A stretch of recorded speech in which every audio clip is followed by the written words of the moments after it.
Welcome back, welcome back, welcome back. Welcome back. Welcome back to the live session, guys. I'm your host, Karlton Dennison. In today's video, we are actually live today. So what I want to do is I want to first take the time to acknowledge some of you guys who are in the chat room. I believe the very first person who came on today's live session is Truth. Truth, how are you doing? I see that you already said what up to some people. I see Divine Order already mentioned me. And I also see that there's a Kalisa Johnson in here, a Dennis McGlure, Paint and Sound. I just wanted to say hello to you guys. Listen, I'm going to need something of you right now. If you guys see anybody in here commenting saying that I am not live, you guys are going to call them out as soon as that happens, okay?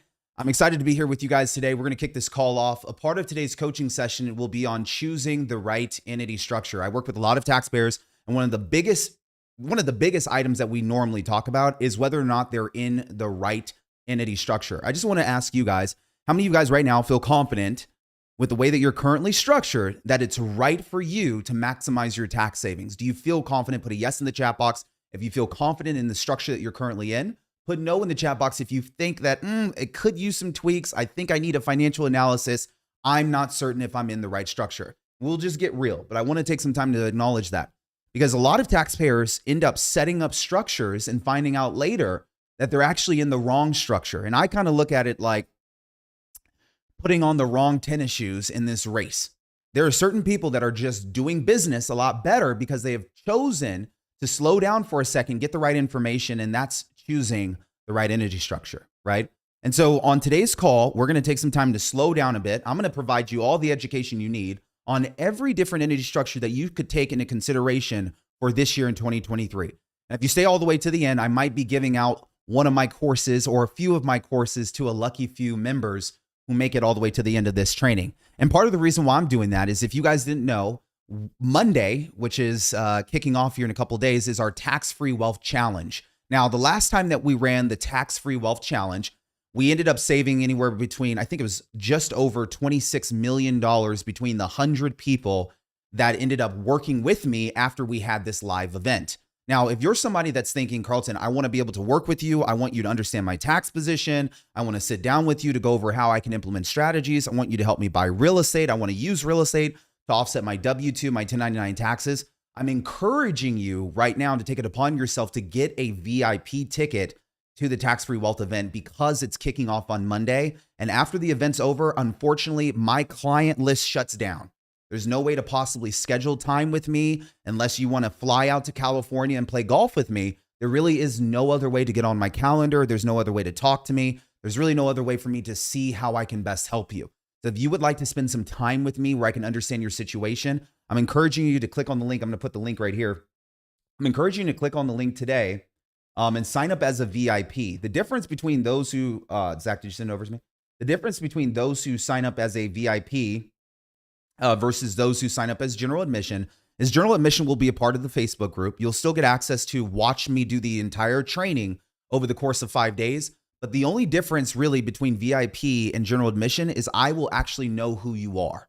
The VIPs will have different homework assignments every single night. They're going to be sharing with me some of their tax data over the course of those 5 days. And I will actually be able to see the VIPs so I can answer their questions. We're going to be on Zoom video chat. I love Zoom because, one, my iPad works really well on Zoom. And two, I want to make sure that I can see every single person and know exactly what your situation is. So if that is you, I'm going to go ahead and make sure that I post the link right now. I'm going to share that with you guys so you guys can jump in. Now that I got that out the way, why are you on here today? By the way, I just posted that link. Yes, thank you so much, Kashito Services. Thank you so much, Paint and Sound. Why are we on here today? Today, I want to help you guys choose the correct entity structure. When you decide that you want to save money on taxes, it's going to come down to you being in the right entity structure. So what we're going to do today is we're going to take it very slow on what structures would make the best sense for you based on the amount of income you're earning and based on the type of business you have. One of the things that I want to do right now is I want to know, what type of entity structure do you currently have? If you're somebody that's operating as a sole proprietor, please put in the comments an S. If you have a sole proprietor business right now, please comment in the comment section an S. If you have an LLC, I want you to put an L. If you have a C corporation, I want you to put a C. And if you have an S corporation, I want you to put an SC. So if you are a sole proprietor, it's just an S. put that in the chat box right now so that I can identify who is just a sole proprietor. If you have an LLC, put an L. If you have a C corporation, put a C.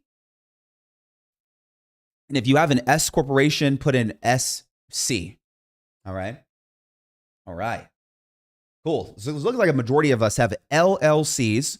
I see a few sole proprietorships. I'll give you guys some time to respond too, because it might just be taking a little bit of time on my end for me to see that.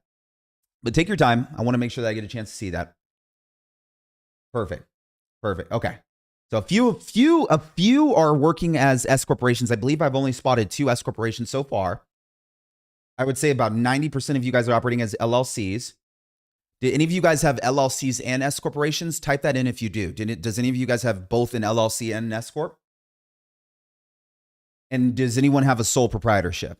If you have a sole proprietorship, put an S. If you have an LLC, put an L. If you have a C corporation, put a C. If you have an S corporation, put an S and a C, SC.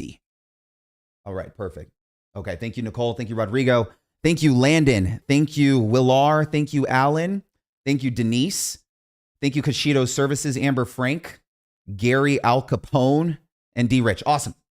Guys, what we're going to do is we're going to take some time to go over why it might make sense for you to have an entity structure. And I'm going to jump into the iPad because I know that things get a little bit easier when we're on the iPad. Before I jump into this entire training, I want you guys to understand the reasons why you might choose to go through the process of setting up an entity structure like the ones that I have here beneath you.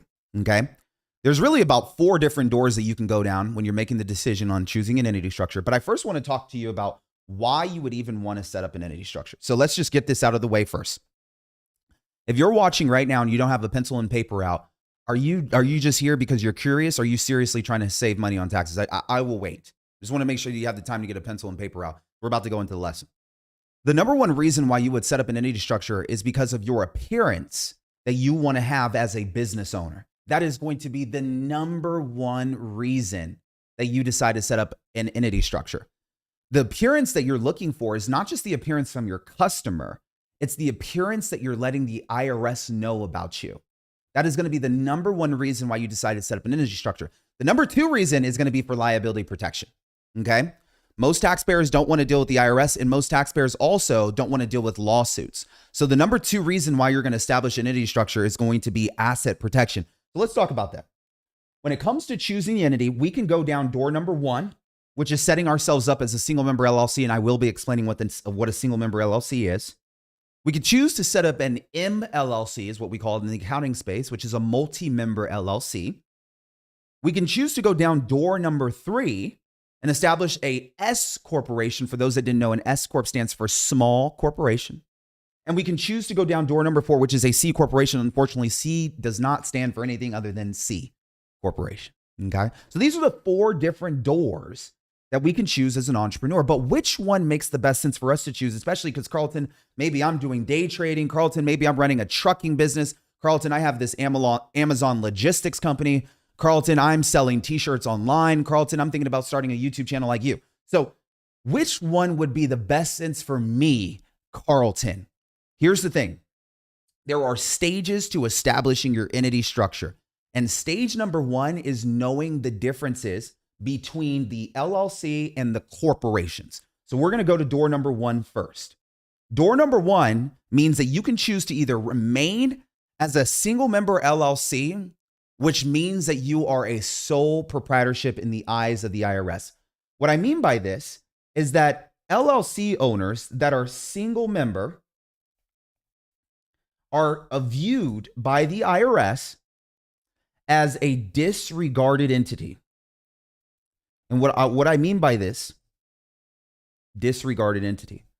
What I mean by this is that the IRS does not view your single member LLC or your sole proprietorship as a formal business structure in their eyes. What this means for you, though, in case you're wondering, is that when they look at your tax returns, they don't want to see that you have a separate tax return. They want to make sure that you're filing everything inside of one return, which is going to be your 1040. Inside of your 1040 tax return, you will have a document called a Schedule C that records your income and the expenses that you incur as a business owner. But here's the thing I want you to understand. Disregarded. How does that make you feel? I'll wait. Maybe you can share with me in the comments section. Do you like to feel disregarded? Husbands, do you want to be disregarded in the relationship? Wives, do you want to be disregarded in the relationship? Do you want to be disregarded at all in any type of relationship that you're having, especially a relationship you could be having with the government? Do you want to be disregarded? I'm just asking. And I'm just asking because we're going to identify with why we would want to have single member LLCs, when they could be useful, when we're going to actually need them. The first thing we have to understand is that the government views them as disregarded entities. And I'm not sure if I want to be viewed like that. Question I have for you is, do you want to be viewed as a disregarded entity? I'm going to look at the comments section. Okay, so G Wayne 2 said, no, in all caps, I felt your energy. So William Ibrahim, no. Y'all let us give our man those likes. I appreciate you, AE. True said, low key when it comes to keeping them eyes on my money, but, and then Divine Order said, no, not at all, Karlton. I'll be honest with you. I don't ever want to be viewed as disregarded.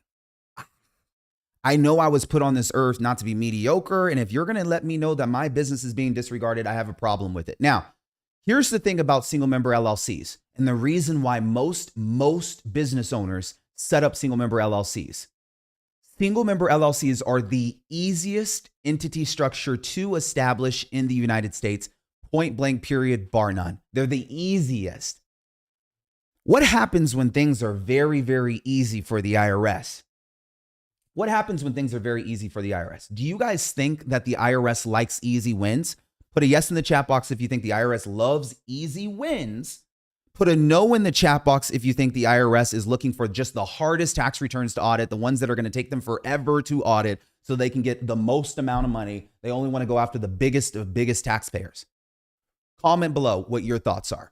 Or do you think that the IRS is looking for easy wins because easy wins leads to more cash flow for the IRS on a consistent basis? What do you guys think? Okay, so I see a lot of easies. Put an E in the chat box if you're following me right now, that you think the IRS is probably looking for some easy wins. One of the reasons why the IRS requires you to file a single member sole proprietorship LLC inside of your individual tax returns is because guess what? When you file your tax returns, they can now see both your personal return and your business return, and they can see all of your expenses being showed in one place. Not two places, not three places, not four places. Everything is nice and neat inside of your 1040 tax returns where they can go in with a magnifying glass and see how you've taken your expenses. Guys, here's something I want you to know. Single member LLC businesses are audited 33% more than multi-member LLCs, okay? Single member LLCs are audited 33% more on average than multi-member LLCs. What? 33%. As soon as I heard that statistic when I was doing my research, I couldn't understand after hearing that why anyone who would hear that would want to be audited 33% more than if they could just choose a different entity structure. Now, that's not to say that every single person has somebody that they can get into partnership with, but this is just something I wanted you to understand about single member LLCs. Number one, they're disregarded entities. Number two, you file your tax returns for your sole proprietorship or your single member LLC inside of your individual tax returns. And to be completely honest, just because that you've set up a single member LLC doesn't mean that you're any different than a sole proprietor. The difference is that you've established liability protection. The difference is that you've established liability protection. Okay. So these are the characteristics of door number one. Okay. We choose to go down door number one, which is the popular door that most business owners are going to go down. We have to be mindful that our audit risks will go up. We have to be mindful that we'll be filing a Schedule C inside of our 1040 individual tax returns. So the government has eyes to everything that they want to see. And then we also have to be mindful that, oh, well, we did establish some liability protection. So at the end of the day, at the very end of the day, I was able to separate my business from myself personally. But that's about it. Does an LLC save you money on taxes? I want to ask you guys that question before we move on. Does setting up an LLC save you money on taxes? Yes or no? I'll wait. Put a yes in the chat box, put a Y if you think it saves you money, put an N if you don't. Does an LLC save you money on taxes? Alex Small, what do you think? Denise Thomas, what do you think? Kawan Hyen, what do you think? I can see all your guys' names here. Let's interact. Come on, let's talk. Talk to me. Jose Neff, does an LLC save you money on taxes? Yes or no? Maisha said depends. Ooh, okay. Challenge me on this if you guys have some thoughts. No, you can't take payroll expenses. Ooh, Kenneth Brown. Woo. Kenneth, where are you calling in from? Matter of fact, where are all you guys calling in from? If you don't mind, just share that with us. Where are you guys calling in from? City and state. Love to hear it. I'm calling in from Newport Beach, California. Would love to hear where you guys are calling in from. Awesome. So an LLC does not save us money on taxes. An LLC doesn't actually do anything but provide me with liability protection. It separates my business from me, Karlton Dennis, the person. Okay. Now, what happens when I decide to go down door number 2? Door number 2 is setting up a multi-member LLC, or you can choose to set up an LLP. How many of you guys have LLPs? Put LLP in the chat box if you currently have a limited liability partnership. Put MLLC if you have a multi-member LLC. Okay. The difference between a single member LLC and a multi-member LLC is that you have separated into 2 tax returns. This is a big reason to go to a 1065, which is a multi-member LLC, versus just having a Schedule C that's getting filed inside of your 1040. When most business owners decide to change from a sole proprietorship or a single member LLC to a multi-member LLC, their audit risk drops by 33% because now their 1065 files its own tax return, and a form called a K-1 form travels over into the 1040 and just reflects one line item. What does that mean?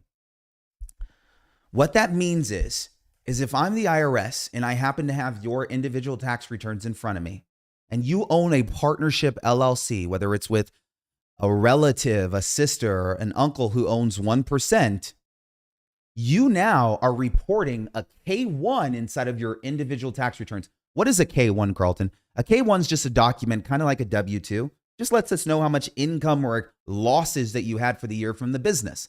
The thing about K-1s is K-1s are less audited than any other tax form. So the K-1 form that flows over into your 1040 tax return is going to show me either a positive number or a negative number based on what happened inside of your multi-member LLC, which files a 1065 tax return. Now, this is a big reason why we do entity restructuring in my office, because most taxpayers who come to me say, Karlton, I want to save the most amount of money possible. I also want to make sure that I don't get in trouble with the IRS. I want to make sure everything is structured so that I can continue to make sure that I'm not going to get in trouble with the IRS or fly under the radar, for lack of better terms. Okay. Well, one of the things I know we got to do, first thing, is I'm going to switch around some of these single member LLCs that really aren't serving you and try to convert these over to multi-member LLCs, because I know when I do that, I'm going to have a 1065 tax return that gets filed separately outside of your 1040. Understand? Okay. So this is us doing some entity restructuring. The purpose of the call today, by the way, for those who are joining us, is choosing the right entity structure. Why are we doing this? Because you have choices to make as a business owner, and most CPAs aren't with you when you're deciding which entity structure you should be setting up. Is that correct or not correct? I don't know. Maybe I'm not hitting on something. But from what I've been told, it seems like pulling teeth to get your CPA to tell you whether or not you need to be in a single member LLC to remain as a sole proprietorship, to set up a multi-member LLC, to set up something in Delaware, Wyoming, Nevada, or to jump upside down playing hopscotch with your hand. You do not know which entity structure to set up, and your accountants may or may not be guiding you in this regard. So Karlton's here today on a Wednesday in the middle of the afternoon talking about how you're going to choose the right entity structure in the beginning of the year. Because I know if you don't get this right in the beginning of the year, you're running a race in the wrong tennis shoes. And guess what? People are lapping you. That's fine too, but people are lapping you, and it's up to you whether or not you want to be lapped. All right. So door number 2 is the multi-member LLC. Now, we also wrote down that you might decide to set up an LLP. Karlton, when would it make sense for me to have a limited liability partnership? And because you're telling me that I don't need a single member LLC, does that mean I need to find somebody to be underneath the multi-member LLC with me, Karlton? What does that look like? Maybe I don't have somebody that's working with me in the business, or somebody like I don't have family members. What does that mean? So we're going to talk about that. But what's an LLP? An LLP stands for a limited liability. That's liability partnership. Okay. How many of you are in business with somebody right now? Put the letter B, because we've been using yes and no too much. Put the letter B if you're in business with a partner right now. Put the letter B in the chat box if you're in business with somebody right now. Oh, shout out. Hold on. Shout out Lawful from New York City for the $25. Thank you so much, Lawful. I just wanted to shout you out. Appreciate that. Put a B right now if you're in partnership with somebody, if you don't mind. Put a B in the chat box if you're in partnership with somebody. Okay. My next question to you, and I'm just going to paint a picture because that's what accountants do, is if your partner who you're in partnership with, and let's just say you're running a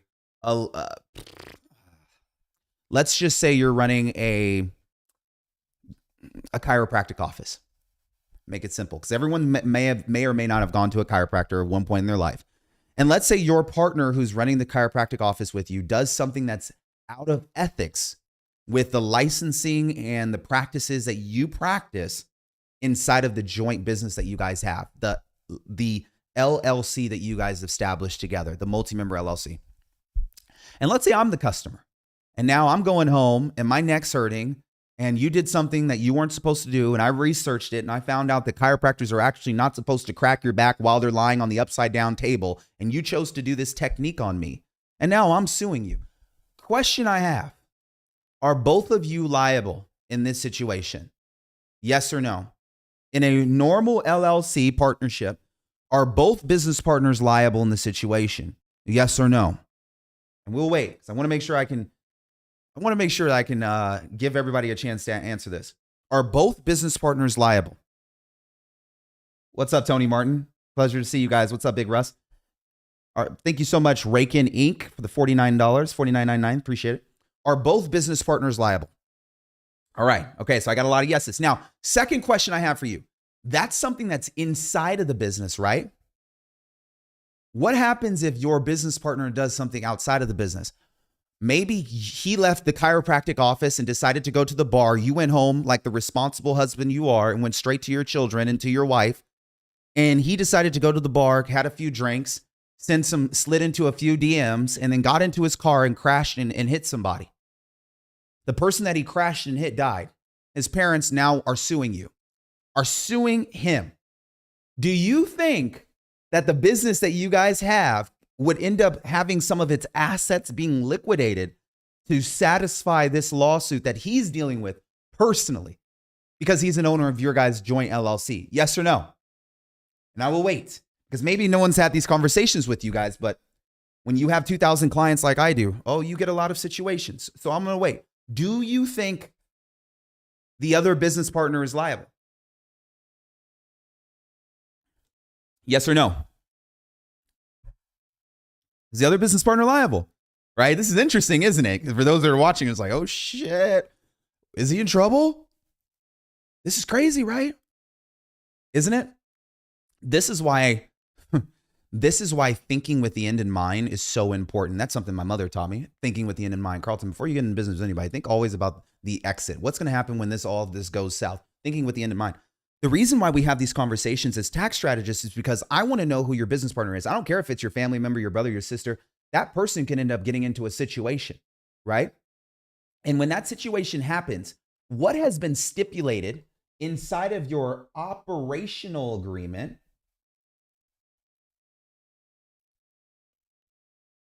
that determines how you are going to handle debts, liabilities, taxes, as well as lawsuits? How has that been stipulated in your operating agreement? Most business owners that are sitting here right now that are on this call with me can honestly say that they've never thought about that when they were putting together their operating agreement. They were just thinking about, okay, our business is going to operate at these times of the day. This is how we're going to make money, and this is how we're going to make sure that it stays operational. They're not thinking about these instances that can happen. One of the things that we sometimes will do is we'll go through the process of looking at establishing an LLP. An LLP allows me to separate the liability from each partner that is underneath a joint partnership. Now, when something happens with partner number one, you can't screw up partner number two's basket over here. There's a line that limits the liability between each partner. But Karlton, why has no one told me about setting up a limited liability partnership? Well, limited liability partnerships are not as popular as multi-member LLCs. Maybe when you're getting started in business, you're starting out your business as just an LLC, and then you upgrade to a limited liability partnership after you start taking on more liability each as business owners, right?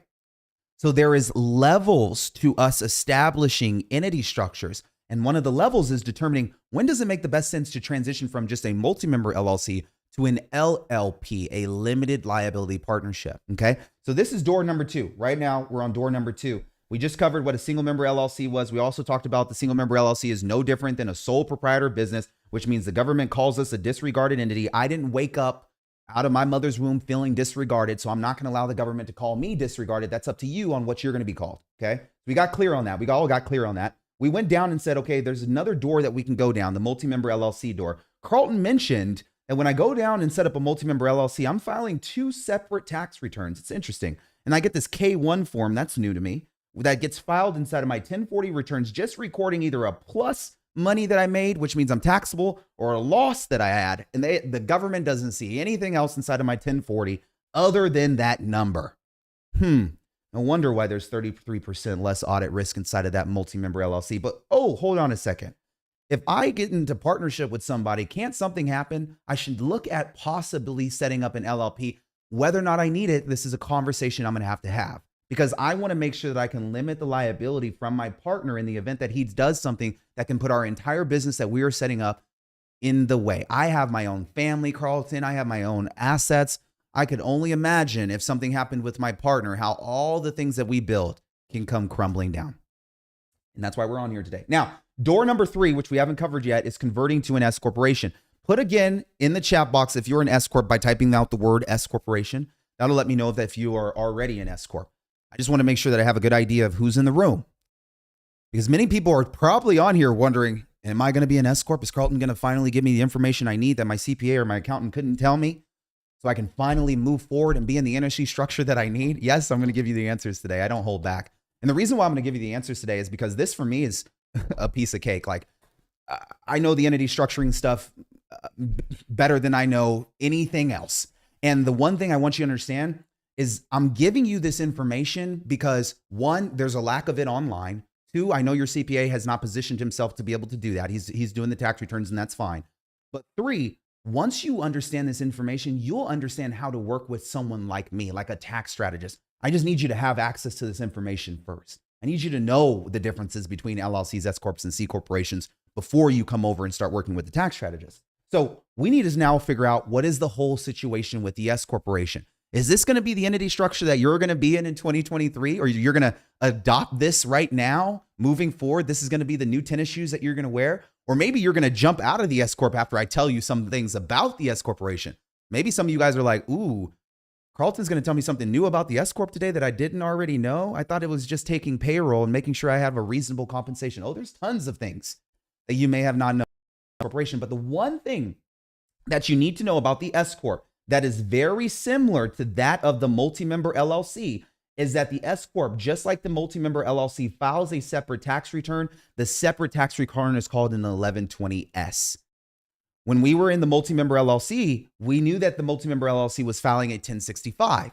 Now that we're down with the S corporation, we're filing an 1120S, which is a separate tax return, just like the multi-member LLC has, which means audit risk is about the same for an S corporation as it is for a multi-member LLC. But what's the difference? Because Karlton, when you were telling me about the multi-member LLC, you made it very clear that there's this K1 form that gets filed inside of my 1040 tax returns that records one number, either as a positive or a negative based on what my business made over here. But what's the difference when I decide to jump over into an S corp, Karlton? I'm going to explain that right now. Hopefully this will be crystal clear for you. If it's not, I'm looking at the comment section. Feel free to drop your comments. The main difference between the multi-member LLC and the S corporation when it comes to taxation is that the S corporation owner becomes an employee underneath the S corporation. What do I mean by that? Anytime you think about an employee, you think about somebody that's having taxes being withheld on their paychecks. This is correct. But the person who is withholding the taxes now becomes you, the business owner. So what I mean by that is most employees are W-2 taxpayers. W-2 taxpayers report their income on a 1040 tax return. It's one of the first line items that you see. And that income is going to be normally a positive number because you're going to pay taxes on whatever your wages are, your wage from working from a company. Now you are at a place when you get to an S-corp where you deserve to pay yourself a wage from your own company. Hence the words reasonable compensation. Following me? All right. So what this means is we're going to have two line items. Same process happens where you're going to receive a K1, but before you receive a K1, you're also going to receive a W-2. Okay. So this is where there's an additional step with an S-corp that is different with a multi-member LLC. An S corporation has to process a W-2 before the K1 gets processed. And the W-2 is going to be considered reasonable compensation. In our office, we've done a lot of, we've reviewed a lot of reasonable compensation audits. The IRS has a reasonable compensation audit technique guide, ATG acronym for short. So we know that the IRS typically is looking for most taxpayers to take 30% of their net business income.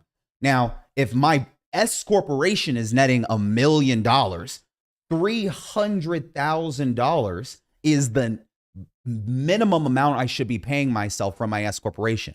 Okay. That's a $300,000 W-2. Now, here's the thing. I did say $1 million inside of my S corp, which means that $300,000 I just paid myself, that's coming from somewhere. It's coming from my S corp. The deduction I receive is still happening over here inside of the 1120 tax return. So now I'm at 700K. All right. 300K is the W-2 income that gets filed inside of my 1040 tax returns. It's W-2 income. The difference is the 700K is what's coming over as the line item that we see on the K1 form. That is where your million is. Okay. Now, here's the reason why the S corporation will serve you if you're a taxpayer that's doing over 45,000 net biz revenue. Okay. The reason why the S corporation will help you if your business is doing over 45K is because now you can choose to pay payroll taxes, which is this amount that we had right here, this 300K. You're going to pay payroll taxes instead of self-employment taxes. Payroll taxes are far less than self-employment taxes, even though they equate to the same percentage. Let me explain. Self-employment tax is 15.3%. Payroll tax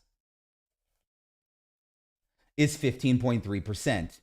The difference between paying self-employment taxes and paying payroll taxes is that an LLC owner pays self-employment tax on all business income.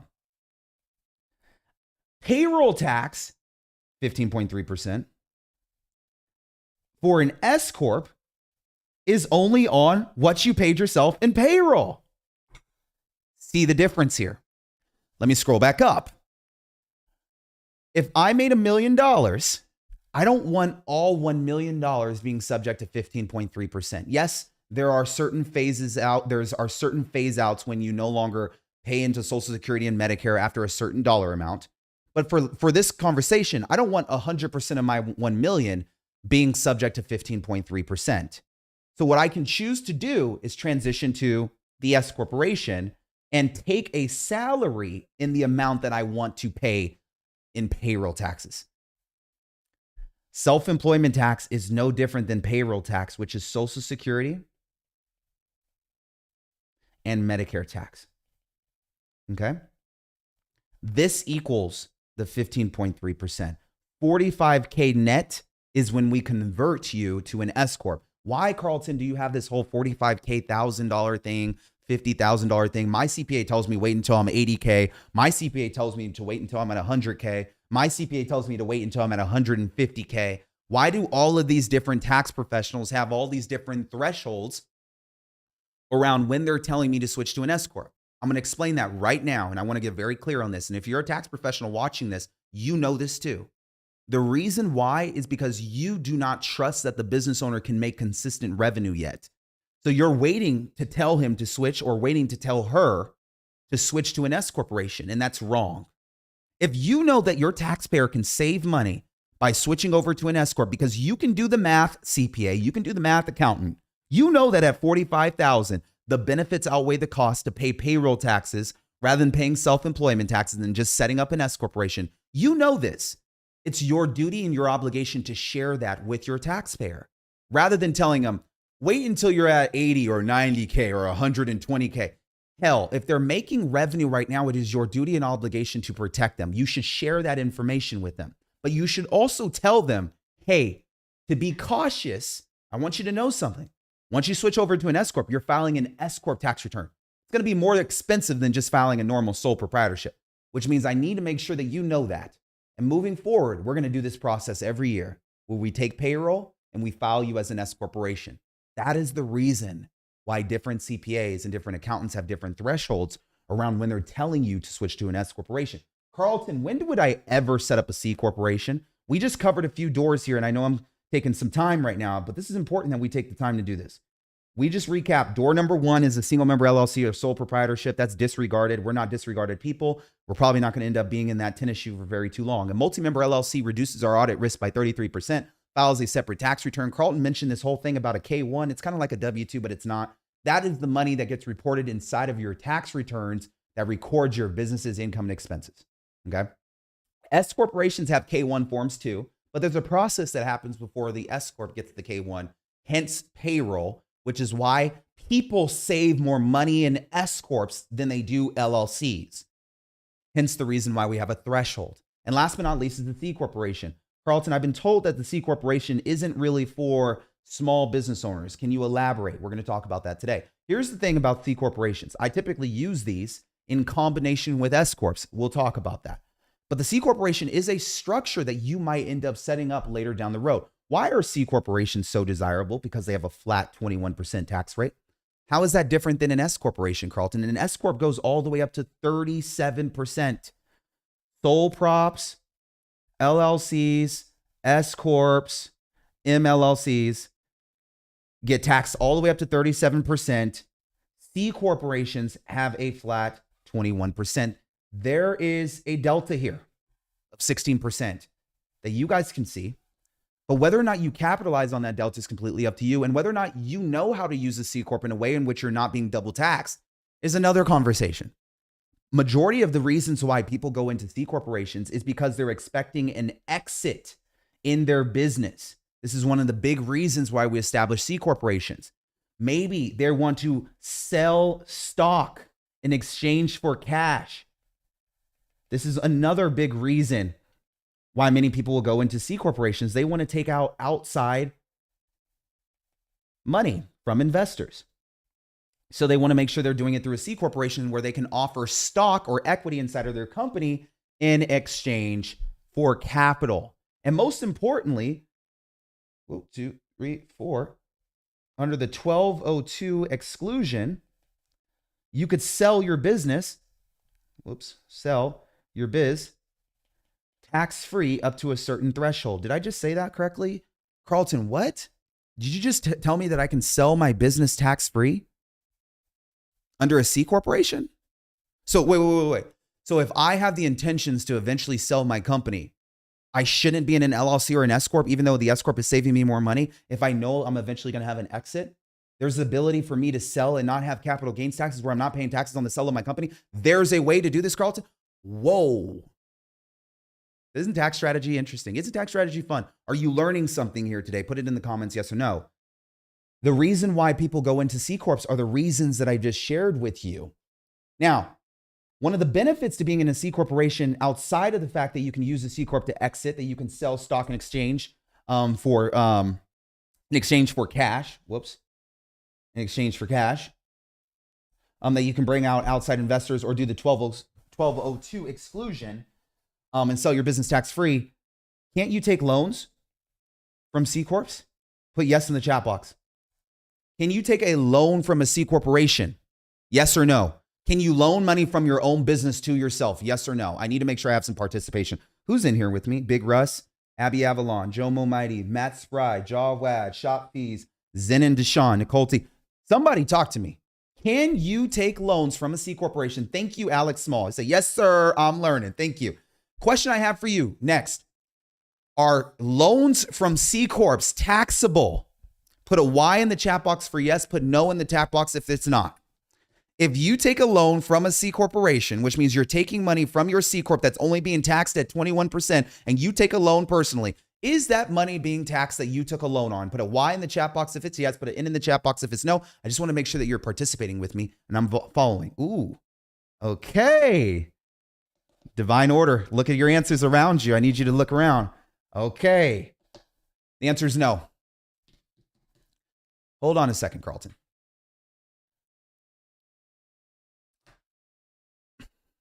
He's telling me the C corp, 21%. 21% is different than 37%. I could take a loan from the C corp that's not taxable and it's 21. Karlton, can I set up a C corporation where I only get taxed at 21% and take loans from the C corporation? Wow, you're doing your own tax strategies and I'm proud of you. I'm proud of where your mind's going. I'm proud of where this conversation has really gone. Questions I typically get, Karlton, will I need an LLC and an S-corp eventually? This is a big question I get. And the answer is most likely. If you're a business owner that's planning on making a big ripple, which means that you're trying to have a lot of money coming through your business, chances are you're either going to transition your LLC over to an S-corp or you're going to have a combination of LLCs and S-corporations as you continue to scale. LLCs can own S-corporations and S-corps can own LLCs. Single member LLCs can own S-corporations and S-corporations can own LLCs. I'm not going to confuse you there. I just wanted to make sure I shared that. Karlton, when does a C corp make sense? Ooh, this is a big one we get. Typically, when we have clients that are doing net revenue in excess of $500,000, we start looking at the C corporation in combination with the S corp. Couldn't a C corp be a management company to the S corp? Could an S corp be a management company to a C corp? Oof, I'm starting to play into my feelings right now, guys. I don't want to go any crazier than what I'm doing. But those are things that we look at, right? Is transitioning your company over to a C corp and establishing an S corporation that gets paid from your C corp, or having your C corp be the management company to your S corporation. Those are things that we have to take into consideration. Should I go from nothing, Karlton, straight to an S corporation, or should I go from nothing to an LLC and then to an S corporation? I get asked this question all the time. Is it easier for me to just bulldoze directly to an S corp? Or should I go through the route of setting up my LLC first and then wait and transition over to my S corporation? There's no one size fit all solution, guys. Here's the thing. I set some very clear parameters to guide you. If you're doing net income of over 45K, I need you in an S corp. Whether you chose to go through the LLC, then get to the S corp, doesn't really matter for me. What matters is how you're going to be taxed. And I think that's what matters for you. Now, the difference is between just bulldozing directly to an S corp versus going the LLC route and then to the S corporation is when you decide to go the LLC route. It's kind of like me taking off my blazer. I have the LLC t-shirt on, and then I'm just choosing to put the S corporation jacket on when I file my tax returns. Versus me setting up an S corp from the start, you don't even see the white. I'm just a blue blazer, which means I'm an S corp. The difference is when I come in just as the blue blazer, sorry, blah, blah, blah, blah, blah. Say that fast, blue blazer is 5 times fast. When I come in as a blue blazer, I'm going to come up with something. We're going to start using the blue blazer more often. The difference is that I have additional filing requirements. What's the additional filing requirements? You don't have to do a separate tax return. It's nothing crazy, but you do need to log your annual meeting minutes every single year, which means that you need to meet with yourself or with the board of directors of your company every single year and log your minutes. And then you need to update your articles of organization every single year. These are just some additional steps that you're going to have to do that LLC owners that eventually get taxed as S corporation owners don't have to do as frequently as the one who just comes through with the jacket on. Guys, are you finding value in this? What I want to do right now is I'm enjoying this. And by the way, If you think that I'm giving away a whole lot of information here, you have no idea the type of information I have waiting for you. For those of you that don't know, I'm launching the tax-free wealth event again. The reason why I'm doing this event again is one, I shared this at the very beginning. We saved $26 million between 100 people, just 100 people, okay? Like, that's not crazy numbers. When you think about it, I have 500,000 subscribers. But 100 of you who came through the tax-free wealth event onboarded with me and my firm as clients, and you allowed for me to do your entire tax plan. You allowed for me to set up your corporation, set up your entities, allowed for me to structure your trust for you. You allowed for me to show you what real estate to buy. I found the investment properties for you. I accelerated the depreciation. I did the cost segregation study. I helped you save money on taxes. I like when I can be in control with helping you save money on taxes, where you know what your role is in making money and I know what my role is in making sure that you don't have to worry about the IRS coming down your back, because we're doing everything in integrity with the law. If that is something you're interested in, what I would like for you to do is sign up as a VIP and to completely just skip over the general admission. When you choose to go as a VIP, yes, I'll post the link because I can see the comments coming in here. Yes, I'm posting it right now. Sorry. When you choose to sign up as a VIP, the reason why I would want you to do this, it's only $200 more to sign up as a VIP. So if you're wondering like, oh my gosh, it's only $200. The reason why I want you to sign up as a VIP is because I need to get information from you in order to figure out if it's going to make sense for us to work together. I need to make sure I get your tax information, that I understand exactly what you're doing financially. So what I want to do right now is, first off, I'm going to show you what that looks like. I'm going to show the ticket page here. So when you decide to jump into that link that I just posted, it's going to take you to this page. Okay. This page right here is going to be the page to upgrade to VIP for just $200. Okay. And you'll get 5 hours of exclusive bonus training with me. Pretty much just the order page right here. Okay. Now, those who are joining right now will learn from me over the course of these 5 days a number of different things. Number one, I'm going to make sure that you develop the correct mindset of the 1%. I work with a lot of wealthy taxpayers, and I work with taxpayers who are getting to that place where they're jumping out of the middle class and jumping up to the high income class. If you're right now trying to jump out of the current class structure you are and push to the wealthy class, you need to understand the mindset of what's going to happen on your tax returns moving forward. And I spend the entire first day just going over how things are going to change for you mentally. When we jump into day number 2, we're going to focus on entity structuring. This today was not entity structuring. This was just you understanding the differences between entities. Okay. I'm going to develop a structure for you called the T formation that's going to probably be new to a bunch of you guys. And you're going to walk away having your trust owning every asset that I want it to own by the end of the second day. When you show up to day number 3, you're going to be pretty juiced off of what you just learned. I'm going to teach you a way in which you can take 100% vehicle deduction, even if your vehicle does not weigh over 6,000 pounds. Okay. This is my secret sauce stuff, the stuff I keep like locked in my treasure chest. Okay. I'm going to teach you guys how to take 100% vehicle deduction, even if your vehicle does not weigh over 6,000 pounds.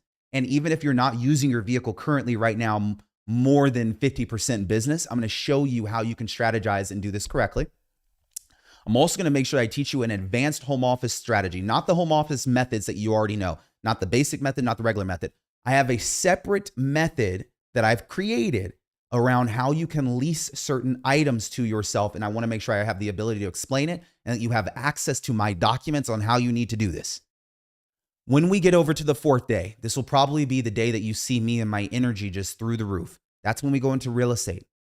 Real estate has been the one way that I've been able to create tax-free taxpayers. Like not, I paid a couple of thousand, I paid, $20K that year. I'm talking about Karlton. I paid $0. 100% of the money that I earn on my W-2 paycheck, all of it came back to me. Karlton, I make 1099 income. I'm an LLC or an S-corporation owner. I didn't have to pay any money into taxes this year just by learning this real estate strategy that you taught me. That is what I'm planning on giving you. Not only the real estate strategy, I'm going to walk you through how to do the strategy on the call.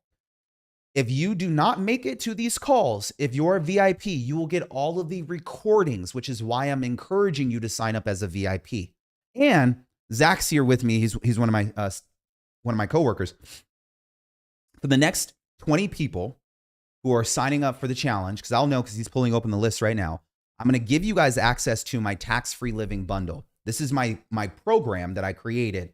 It's a 3-part program that bridges together 3 various different strategies. there's the strategy of placing your children on payroll that I'm sure a lot of you guys want to know. For me, I feel like this is a strategy you should have already known how to do. But I created a program that shows you how to establish legitimate work for your children, how to place them on payroll, and how to make sure you avoid having to pay payroll taxes for your children that you're trying to place on payroll.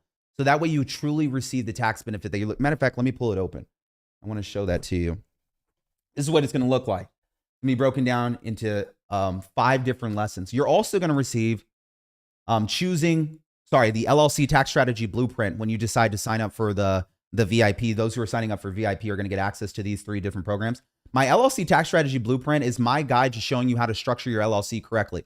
If you haven't set up your LLC or you're planning on setting up new entity structures this year, you need to know how to set it up to where your name and information is protected from being online. This is extremely important. If that's important to you, I just want to make sure you have this LLC tax strategy blueprint. I break everything down. Shakespeare said, format. "What's in the name?" Apparently, quite a lot. Would appreciate. Now, number 3 is I wanted to make sure you had the advanced home office tax strategy that I was talking about. That's broken down in this guide as well, but I'm only giving it out to 20 people. So for the first 20 people who sign up right now for the Tax Free Wealth Challenge, we're going to give you those guides so you guys have that information. And last but not least, on day 5 of the Tax Free Wealth Challenge, we're going to go into income shifting strategies. Now, you guys heard me say, Karlton, or you heard me say, I use C-corps sometimes to manage S-corps, or I use S-corps to manage C-corps, or I use foundations or donor advised funds to take money off the tax return. I'm going to show you how we can shift income completely off of the tax return into either irrevocable structures or into separate entity structures that is going to reduce your taxes now and be able to position us to acquire more investment properties or to grow your business strategically. Hopefully, those are things that you guys are looking to do as taxpayers and things that you guys are looking to do as business owners. Another thing that I wanted to mention is if you've thought, I don't want to do any of this myself. I don't want to have to structure my own entities myself, set up my strategies myself. I want to learn it so that I can know how to go ahead and work with somebody on it. This is the challenge for you. The information I'm going to be providing you is not only going to give you the step-by-step process on how to implement the strategies, you'll have enough information in the recording calls to where you can take this information to your CPAs and tell him, just do this stuff that Karlton just did over the 5 days. Like, here's all of the information I got from him. Implement this stuff into my tax returns. My anticipation is if you're somebody that's doing somewhere around 100 grand upwards to about 20 million, I have enough strategies that will help save you anywhere between 30,000 upwards to about $500,000 in taxes. That's going to be covered on the challenge. So if you're already making about 100K, you can expect to receive about $30,000 in tax savings off of the information I'm going to provide.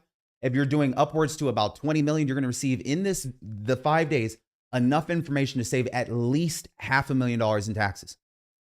The reason why I'm speaking from such a confident state is because we ran this event last year, and this event did phenomenal. A lot of the people that you guys are going to see on the event will come on and share with you about their experiences. It's pretty awesome. But we saved $26.2 million from this past event. My job is to make sure that I'm helping save more. If that is you, I look forward to seeing you in it. Now, what I'm going to do right now is I'm going to take the time to congratulate some people. Zach, do we have that?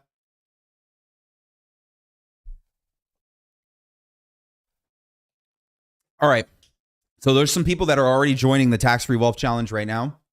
So what I'm going to do, I'm going to read these names off to congratulate you guys. What you're going to be receiving is you're going to be receiving my tax-free living bundle that I was just talking about. Those are the 3 programs that I batched together. That's going to be sent over to your email. Plus, you'll get access to be able to spend some time with me on the VIP session. So I want to start off by thanking Bob Flynn.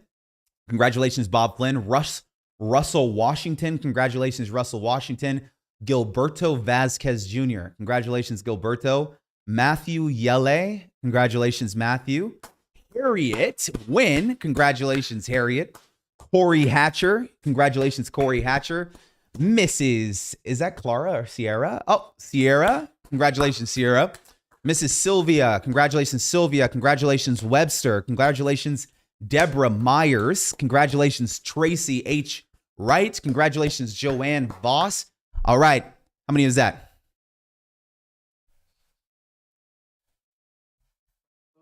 12. We got 8 more spots, guys. So what I'm going to do, I'm going to stay on here. What I'm going to do real quick is I'm going to quickly jump in and recap this.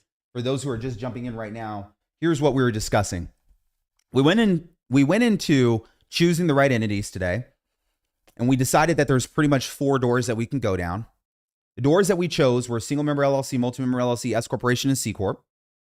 When we decided that we were going down the door of the single member LLC, we learned that single member LLCs and sole proprietorships are truly the same thing. The only difference is with a single member LLC, you got this liability protection thing. But the thing about this whole single member LLC or sole proprietorship is that it increases our audit risk by 33%, and we file a Schedule C inside of our 1040 tax returns. The government reviews this as a disregarded entity that we don't like, but at least we have liability protection. We jump down to the multi-member LLC. This is perfect for us if we're somebody who wants to fly under the radar, because now we have 2 tax returns. The government sees 2 different things. And now we have a K-1 form that's reporting our income and expenses inside of our individual tax return. Our audit risk goes down considerably. But here's the thing. We have to also look at the limited liability partnership, because maybe our partner could end up becoming liable for something he does outside of the workspace. We don't want to be liable for that. Now, setting up an LLC or an LLP is not going to save us money on taxes. Saving money on taxes doesn't happen until we convert our LLC or LLP into an S corporation. Once we're in an S corporation, the difference is we now receive a W-2 in combination with the K-1. That's going to provide a tax deduction to our business. But the reason why we have to wait before we do the S-corp is because unless we're at 45K net revenue or more, the benefits don't outweigh the cost of giving ourselves a W-2 salary plus filing an 1120 tax return. The reason why we would go over to the S-corp is because of this whole concept of self-employment tax, which is at 15.3%. Most LLC owners are paying this, which pretty much sucks. So if you don't want to pay this, you have to make sure it makes sense to pay payroll taxes instead. When does it make sense to pay payroll taxes, you might ask? 45K net revenue. Now, one of the things that we also learned is that C corporations can also become in handy. C corps have a 21% flat tax rate, which is a difference of 16% from S corp, sole proprietorships, LLCs, and multi-member LLCs. But mainly you go into a C corp if you're trying to exit your company, kind of like, I don't know, going public. Or maybe you want to sell stock in exchange for cash. Or maybe you're looking for outside investors. Or maybe you want to sell your company tax-free. And one of the cool things about doing that is you could take loans against the C corporation, which are non-taxable. These are the things that we just discussed that are helping business owners make decisions about which entity structure that they should be in. Question for you is, did you feel like you got smarter from today's lesson? Like it was broken down simple enough to where after today you can say, okay, I got the single member LLC, I got the MLLC and the LLP, I got the S corporation, I got the C corp, and when it's going to make sense for me. Can you say it was broken down simple enough? I'm looking inside the chat. Yes. Okay. Now here's the thing. If you're watching this right now, I did not teach any strategies on here today. This is me just telling you information that you should have already known. Why don't you know this information? There's a lack in the marketplace. That's my fault. I'm solving that problem. I need to put out more YouTube videos. I'm working on that problem. Okay. There is a lack of information in the marketplace on the differences between choosing entity structures. Choosing an entity structure is not tax strategy. Choosing an entity structure is just putting on tennis shoes for the race of life, which is being a business owner that you're trying to accomplish. You're already on this life or already on this track. You're already moving forward and making revenue. You want to make sure that you're in the right tennis shoes. Now, here's something that's going to surprise you. In my office, we leverage 256 strategies for the S corporation. In my office, we leverage 113 tax strategies for the C corporation. I didn't cover any of those on here today, did I? So if you're trying to get access to my strategies, matter of fact, if you want me to teach you the best ones, the ones that I feel like everyone should be taking advantage of, the ones that might take a little bit more coaching to implement, I look forward to seeing you inside of the Tax-Free Wealth Challenge. Matter of fact, you're probably somebody that's an action taker. You're not curious, you're serious. You've already clicked on the link. You've already joined VIP. You're going to be inside of the Facebook group, which, by the way, I'm inside of the Facebook group too. So I can see once you join the Facebook group. Inside of the Facebook group, you'll meet all the other business owners who are already networking with each other. If you were wondering, damn, is there a community of people who actually get together and want to help each other grow their businesses? There is a community. It's called the Tax-Free Wealth Community. It's the community you get access to after you click on the link below. Once you click on the link, which I'm posting it again right here now for you, you'll be able to join the Facebook group, get access to the coaching calls that are going to be going on, and everything will be recorded for you. So even though you're at work, even though you're picking up your daughter from school, Everything will be recorded for you. So if you're somebody that's saying, Karlton, I don't know if I have the time to be able to join you at 3:30 Pacific Standard Time, 7:30 Eastern Standard Time, 5 days in a row. I don't need you to be there all 5 days unless you're somebody that can dedicate all 5 days. I need you to be able to show up so you can get access to the information. Because guess what? I'm not working on YouTube videos for this stuff. I'm not going to do it. I know how my business runs. I know what makes me successful. It's not just giving away all the damn information. I have a certain chest of information I'm saving for you. If you're somebody that's truly trying to, if you're somebody that's truly trying to save money, $300 is, you're not even thinking about that. You're in your head right now. You're like, well, I cannot afford not to be in the same room as other people who are going to be grasping information when Karlton has aligned himself for 5 days to teach it. This isn't a YouTube video where he just wants to point me in the right direction. He's actually going to make a difference in my life. And I'm going to learn something that could end up helping my family. If that is you, I look forward to seeing you inside the Tax Free Wealth Challenge. But before I leave, I want to congratulate a few more people. So there's a few more that we have. Rodney McNeil, congratulations, Rodney. Congratulations, Nicholas Robinson. Apri Macklin. Sorry, guys, I'm terrible at names. My team gets on me all the time. Kawei Hyen. Congratulations. Nicole Tran. Congratulations. All right, guys. Just wanted to say thank you guys so much for joining my live today. Did you guys find value with this? Like, was this like do I get like an emoji? Maybe some flames? Can we flame me up a bit? Maybe like some of those diamond emojis, some of those. What do you guys like? I want some dollar signs because I want to make sure that I'm putting together more lives like this that are solving problems that you're having in your life. And one of the problems that you guys are bringing to my firm, which by the way, we have a staff of over 40 individuals. So if you're wondering if we can handle the capacity, think again, we definitely can. You're bringing the concerns of you don't know which entity structure you should be in. That's concerning to me, which means there's a lack of information in the marketplace. Hence the reason why we're on here for an hour. How can we help you? You let me know in the comments. What I'm going to do is I'm going to position myself to be with you for 5 days. Tax Free Wealth Challenge. This is where we go, man. I'm ready to do it. Last but not least, Nelson Artiaga. Congratulations. All right, guys, listen. We got 3 more spots available. That's it. We're down to 3. I'm going to stay on here until the last 3 spots get taken. And let me see if there's any questions I can answer. Let's see. Oh, yes. Can I still join the VIP for my personal taxes since our businesses have multiple partners? Absolutely. Here's the thing. Just because you have multiple partners doesn't mean that your partnerships doesn't flow income to you personally. You're a business owner and you have your personal taxes. So you personally should join, get the information for your business partners and be able to leverage the strategies for the partnership that's going to end up impacting your personal tax returns. I'm under multiple partnerships as well. Tony Martin just made a statement. He said, everyone better join. You won't be disappointed. So Tony, you might have been on here. You might have been in one of my challenges before. I want to say thank you. Tony, if you don't mind, comment right now. Let everybody know how it was and how much information I give during those 5 days. Like, this is crazy how much information I literally have to stay so focused during the 5 days to make sure I hit on everything that I need to hit on. And typically we go for about an hour and a half each day. Okay, here's a question that came over from Brian Bota. Brian said, Karlton, how many advantages or disadvantages in forming a trust, then opening an S-corp or C-corp inside of the trust? Brother, day three, I need you there for the Tax Free Wealth Challenge. I'm going to go over exactly what you need to know about a trust.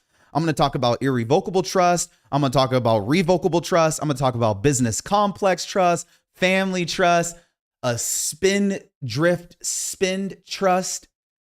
Oh man, I'm going to trust me. You're going to want to be on that trust day, man. Oh, you're getting me hyped up. Do you have a consultation call available? Kenneth Brown, I absolutely do not have a consultation call available. Here's the reason why.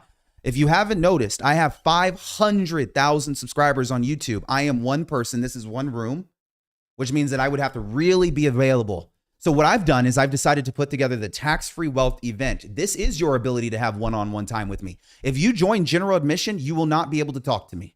If you join VIP, you'll be able to unmute and have your time to chat with me. That is the only way to get on my calendar. And if you guys don't want to pay $300 to get on my calendar, you can reach out to my assistant, Jenna. She'll charge you $10,000 to fly out to California, and you can spend 4 hours with me golfing at the Pelican Hill Golf Course on Newport Beach. I love golfing at Pelican Hill. It's an amazing golf course right now. California is getting a lot of rain, so you probably won't even be able to meet with me until next month. So if you're trying to get help from me right now, and this is urgent for you to be able to speak with me, and it's urgent for me to know your tax position, you've already hit VIP. We're not even talking anymore. You've already clicked on VIP. You already signed up.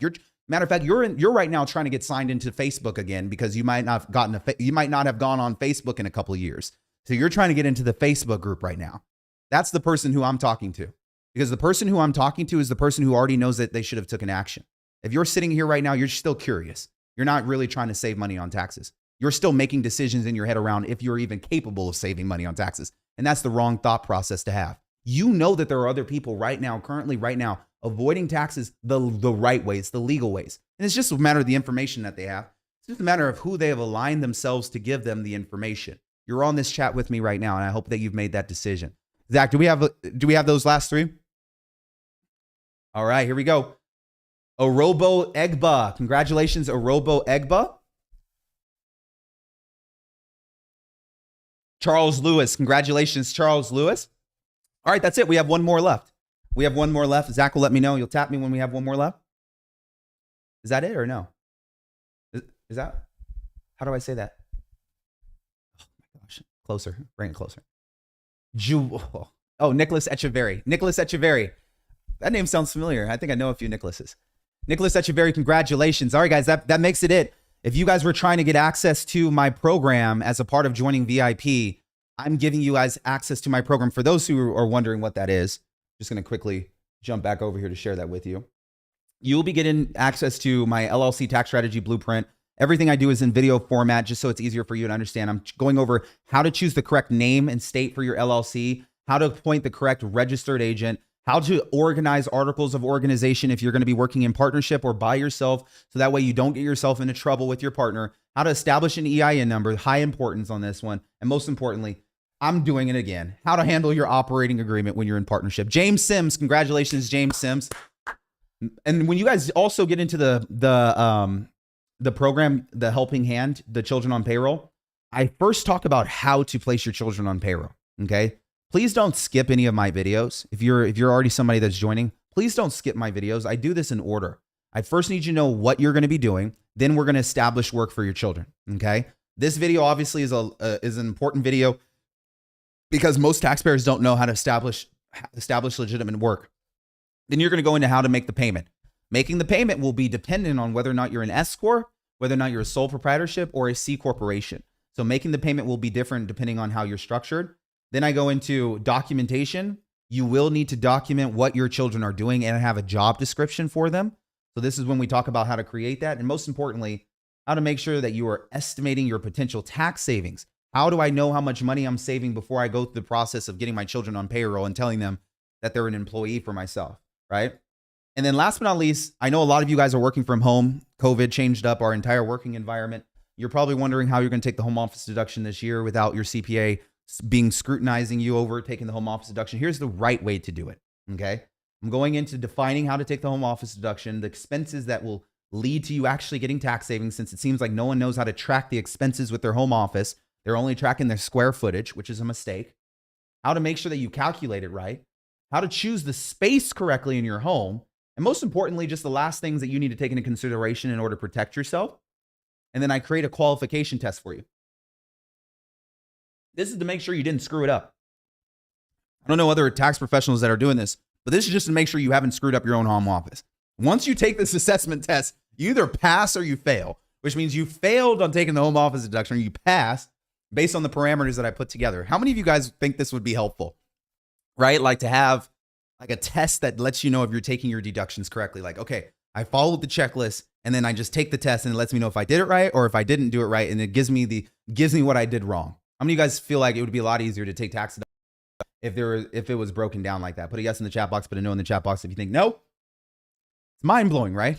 There's so much information out there as it pertains to taxes.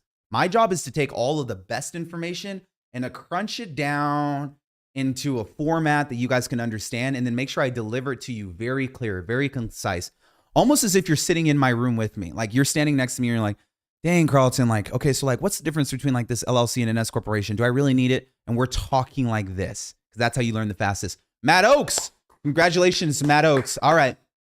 I think that just about wraps it up. So anybody else who jumps in, can I keep it open for the next 5 minutes? 5 minutes. All right. I'm going to jump off, but what I'm going to do is I'm going to keep this open For the next 5 minutes, anyone who purchases VIP will get access to those 3 bundles: the home office guide, the placing your children on payroll, my LLC tax strategy blueprint guide. You will get access to those 3 guides for free. Okay. So if you're joining right now for the next 5 minutes, I'll give you access to the guides. Also, yes, for those who want to upgrade, let me post the link. There is a link to upgrade your ticket. So if you accidentally made the mistake of joining VIP, yes, it is a mistake to join VIP instead of joining joining general admission instead of joining VIP. Then here is the link right now. Posting the link to upgrade. We have one more who just joined. Let me give a huge shout out to you, Elizabeth Awa. Congratulations, you, Elizabeth Awa. Congratulations. Look forward to seeing you inside of the Tax Free Wealth event. Yes, Tony's right.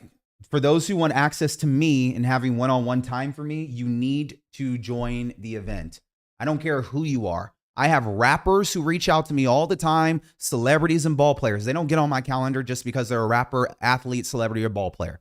I have a process on how I work with people. The process is I want to spend some time with you. I'm not going to spend 1 day with you. I'm going to spend 5 days with you. If you truly want to talk to me and let me understand your business, you're going to show up every single day. You're going to be there. Matter of fact, you're going to show up on time. You're going to show up with your camera on. You're not going to have your camera blocked out on the Zoom call so I can't see you, because I will call you out. I will call you out. You're going to show up with your camera on, and you're going to show up with your questions.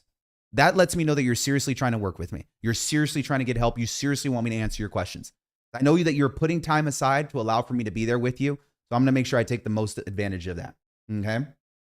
All right. Let me go ahead and say that I want to say thank you so much to the people who have joined. Guys, you guys are more than welcome to join the challenge for the next 5 minutes. And then after that, I'm not going to give away the course for free anymore. So those who are joining in will get the course for free. I will post the link one last time and then we'll close this thing out. Was this helpful for you guys? Was this helpful? Do I need to go on live more, or do I need to, this is not a good thing for me. Should I just stick to my YouTube videos? What do you guys think? Am I better in a live setting? Do you think I should do more live videos where I'm teaching advanced tax strategies in a live setting? Or do you think I should stick to YouTube videos and just explain it in a YouTube video as opposed to being on here live? I don't know. What do you think, Mrs. Gretson? What do you think, Mortal486, Kevin Cutchinson, Big Russ, Bob Flynn? What do you think, Kevin? Divine Order. Should I do more of these, or should I just stick to the videos? What do you guys think? Jomo, what do you think? JD, talk to me. Oh, JD's inside of my mastermind already. JD Clement, she came to the Tax Free Wealth Challenge in November and then became a client. JD, what would you say about the Tax Free Wealth event? She's in here right now. How amazing was it? What do you think, Jarvrita team, Kashido Services? Should we do more lives, guys? Is this something should I come back on here tomorrow? How about this? How about this? If I get 25 of you to say right now in the comments, tax free, I will come back on here tomorrow and teach you a strategy that has helped many of my entrepreneurs become tax free. I will teach you a strategy that will do that for you. But I got to get at least 25 of you guys to comment tax free. If not, I'm not going to come back on here tomorrow. We're not going to do a live tomorrow. We'll go back to our normal scheduled programming. I'm going to wait. If I get 25 comments that say tax free, I will be on here tomorrow at 12:30 Pacific Standard Time. It's tomorrow, Thursday, 1 o'clock Pacific Standard Time. I'll be back on here at 1 o'clock Pacific Standard Time, and I'll teach you guys a strategy that I have not shared yet. But I'm going to wait. I need to get 25 tax-free comments, or else we're not going to do it. I'll wait too, because I don't need these strategies. I mean, my taxes are good. I'll probably end up paying less taxes than all of you guys on here on the live, and I'm not trying to toot my own horn. This is my profession. I wear it. I don't need any more strategies in my tax returns or in my head. I'm just doing this for you guys. So what I'm going to wait until we get 25 tax-free comments, and then that'll be the deciding factor on whether or not we're going to do this again.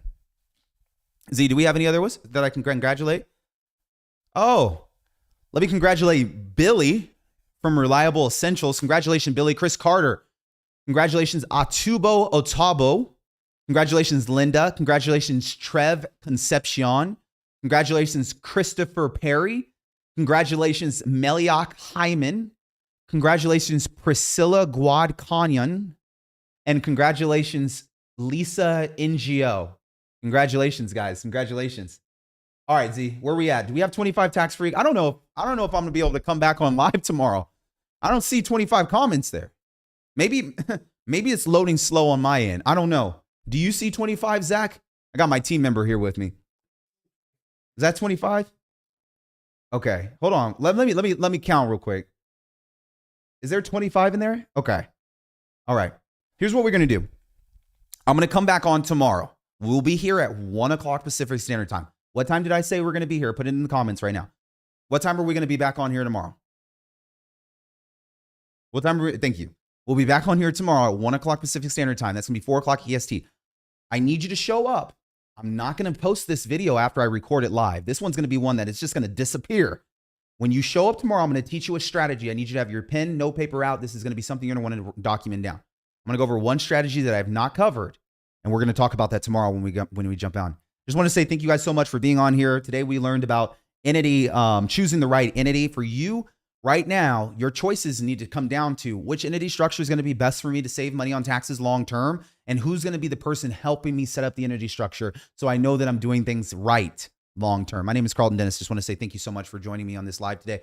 You guys are the reason why I'm here. And I just want to say thank you for all the support that you've given me for us hitting 500,000. I continue to want to say thank you for supporting me and all that we're doing on this channel. I know it's changing lives. I know what we're doing is making a difference. God willing. Just wanted to say thank you guys so much. I appreciate you. I will see you guys on the tax-free wealth challenge on Monday.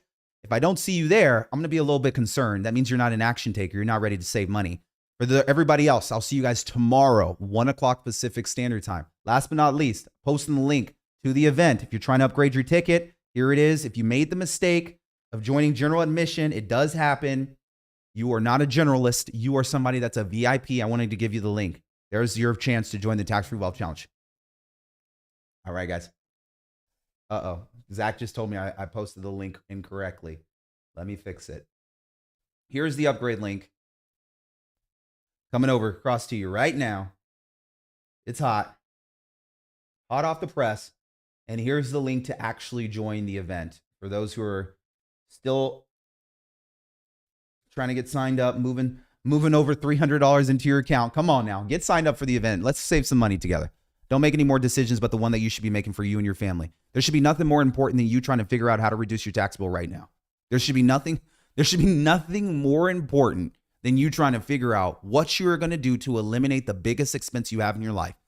I'm not talking about your mortgage. I'm not talking about your damn car payment. I'm talking about your taxes. My name is Karlton Dennis. I'll see you guys back on here tomorrow. Thank you guys so much. Appreciate you.